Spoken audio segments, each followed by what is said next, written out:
Right, I'm going to introduce a new speedy CPD opportunity online using the concept of tweet chats. Tweet chats is where we use Twitter. Typically, it's having an hour's conversation with perhaps 6 questions posted throughout the hour.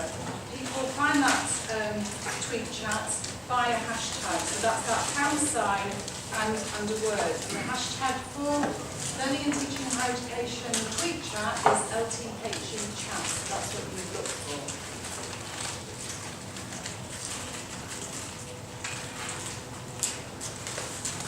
So this idea came together actually in the summer of last year.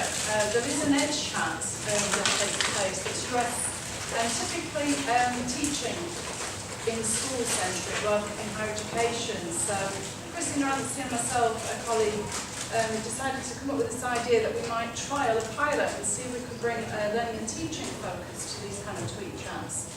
So we set up a WordPress site, a free WordPress, bought a domain name, which I think cost me about £15 to buy. So we've got the lthechat.com website, and then started to build a programme of some of the things, the topics that we could talk about. So what we wanted to do is to have a mixture of putting it out to the vote, so people could vote for particular topics to give them ideas, so audience participation. But we also looked for guest speakers. And as I say, we thought this was going to be just a pilot, but we've now extended our programme to Easter next year.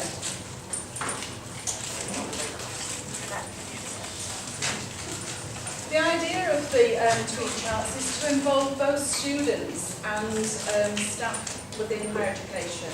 So both can participate and actually both can be involved in leading the chats as well. And the idea of the chats is to share the practice, and I'll talk about the things in a second that we've had for the first 8 sessions that we've done.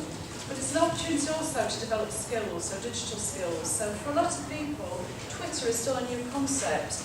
Tweet chats is a new concept. It's an opportunity for people to listen in.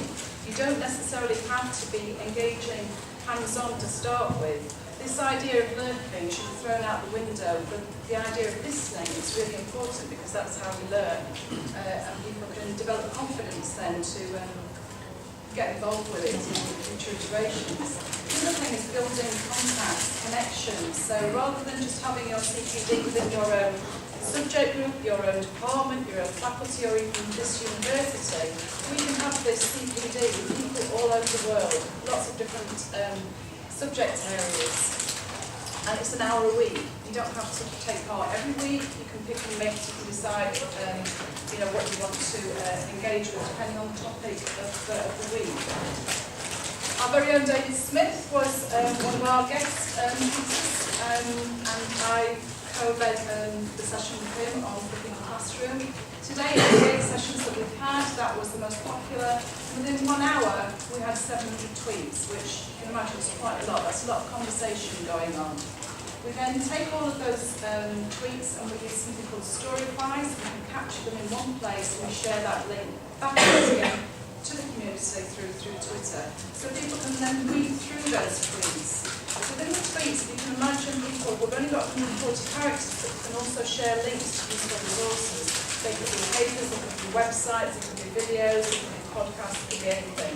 So there's a nice rich set of resources building there. And they're contained on the website, the WordPress site. So these are some of the topics. I'll read them out. It's quite small, this. So we started off with the introduction to science professional development. Dr. Liz Bennett talked about developing staff digital literacy. We had engaging the unengaged learners, in the classroom with David Smith. Learners as co-creators of knowledge, enhancing employability with Lawton. Games for learning and engaging imagination. And there's lots of topics coming up, as I say, in the new year.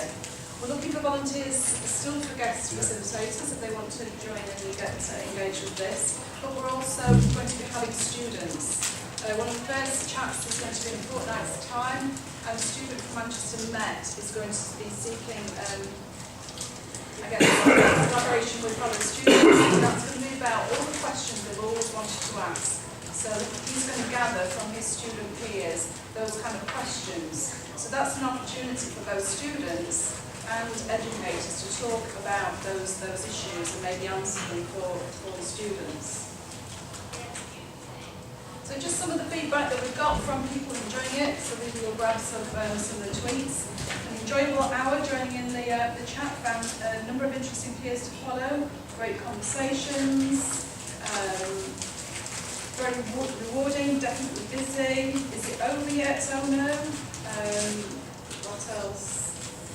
Taking part counts here. I like reading tweets on a topic.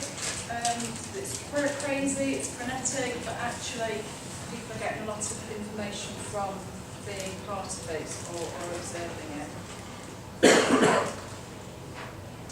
And finally, we were submitted for an award, and we got through to being the finalists for the 2014 EduBlog Awards for Best Twitter Chat.